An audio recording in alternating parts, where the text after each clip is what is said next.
In the wake of the deadly school shooting in South Florida, there's a major push for gun control. This time, it's coming from students impacted by this recent shooting. Joining us this morning are Republican political strategist Jackie Bally, and Democratic political strategist Dallas Jones. Good morning to you both, and thank you for being here. Okay, now, the president will have a listening session this week with the students, and they have already gone online basically letting him know that they want some changes. You think the president is going to be listening? I think it's very good that the president is going to out to the schools and listening. And I think, yes, he will. There's no doubt that Republicans and Democrats, especially when you look at this particular incident, are very concerned. There are many, many signs about this one particular young man that were overlooked. As far back as middle school, teachers were saying he's dangerous. Law enforcement was called to his house over 39 times. Aunts and uncles were saying he should not have a gun. The FBI was warned about him. We failed. The system failed. And there were many, many instances where this could have been prevented, and it wasn't. So I think it's very good that the president is going out and listening. One thing you're also hearing from some of these students is that there should be armed security at these schools. It's one of the few public places you don't have armed security, and that's why gunmen and people with mental issues like this young man can go into these places and do these things. You think there will be any changes with gun laws? I don't have to talk as long as Jackie just did. 17 babies are dead. This time the system failed. Last time, it was this time it was that.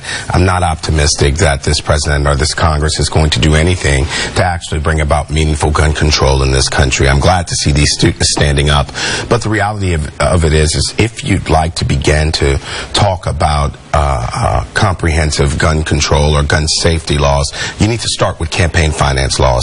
You need to dwindle down the power of groups like NRA and other interest groups that are lining the pockets of politicians that are not willing to put safeguards in place to protect our babies. We're not asking to take away guns. I think what we're asking is to put things in place to where we're not seeing these things in other nations because they've taken a common sense approach to how we handle guns. The president to wake up this morning and to blame the FBI because they dropped the ball, maybe they did. But at the end of the day, what are we going to do about it? What are legislators going to do about it, Republican or Democrat? We'll have to wait until after Wednesday to see whether the president is going to respond in the way the students really want them to. Yes. But there was also something that happened at the end of last week. 13 indictments for against Russians and Russian companies handed down by Robert Mueller. Where does this put the White House? The president has tweeted, no collusion, proof, no collusion now. Not only has the president tweeted that, but Rosenstein and the Mueller and others who are involved in this investigation have said there is no evidence of collusion with any American, and particularly with the Trump campaign. The 13 people who are indicted, their actions go back as far as 2014. As we know, President Trump didn't even know he was running for office as far back as 2014. There were instances that the current administration, the Obama administration, knew of Russian collusion at that time.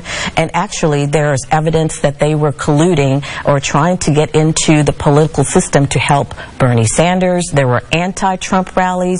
So this is vindication that President Trump and his campaign team were not colluding with Russians to intervene in the campaign election process. That's today's headline, right? And so every week we see no more. Now we've got 13 Russians. We've got Manafort. We've got former National Security Advisor Flynn. We've got folks falling all around. And so as this happens, it's always a constant, well, there's been no collusion. Well, we don't know that yet. I don't think that Robert Mueller is packing up his books and going home because he's done. I think he's continuing to look into this. And look, even to this day, we're talking about a president that has how many times said that there's been no meddling in the elections by the Russians, and this has continuously been proven to happen. And so he even stated back in November that he believed Vladimir Putin when he said that there was no meddling over the FBI. So we don't know what's to come.